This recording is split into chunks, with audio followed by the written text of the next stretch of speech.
Chopsticks, simple, elegant, ancient. We use them to eat noodles, sushi, rice. But do you know where they really came from? And why they still matter?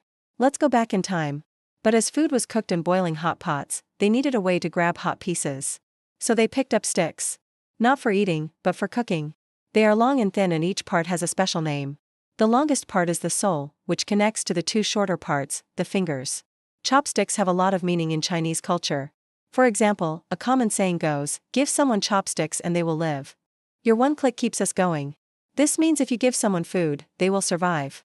Also, if you want to learn more about Asian languages, stay tuned for more videos. Thank you for watching and see you next time. One chopstick must always rest on top of the other. Why? Because in many Asian languages, the sound of chopsticks and death are the same. So you never put one chopstick on top of the other, because it would be like saying that someone is on top of another person in a disrespectful way. Instead, you always place them together like this, because it sounds like life and death in many Asian languages. It's a reminder that life is precious and should be cherished. There's even a special ceremony to show respect when you're serving tea to an elder. You pour the tea with two hands and you pass the cup with two chopsticks. Over time, people began to use these sticks for eating, too. It was easier, cleaner, and more practical. By 500 AD, chopsticks had spread to Japan, Korea, and Vietnam. Each region developed its own style. They connect us to the past, to culture, to quiet wisdom.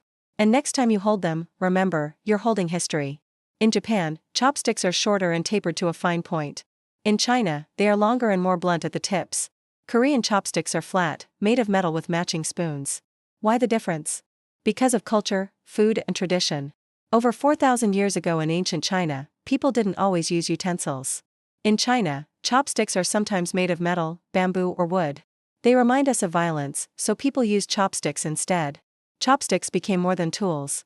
They became symbols of respect, of manners, of mindfulness. In some cultures, they're even used in ceremonies, weddings, offerings, and ancient rituals. Even the way you hold chopsticks says something about you. In some places, crossing chopsticks means bad luck. Stabbing food is rude. And pointing them is impolite. That's how meaningful chopsticks are. Confucius, the great teacher, also taught that knives should not be at the table. Today, chopsticks are used by more than 1.5 billion people across Asia and the world. If you want to know more stories like this, please like, comment, and share. We're building a global family of curious minds.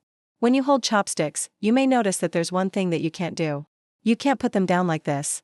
Do you know any interesting facts about chopsticks? Share them below.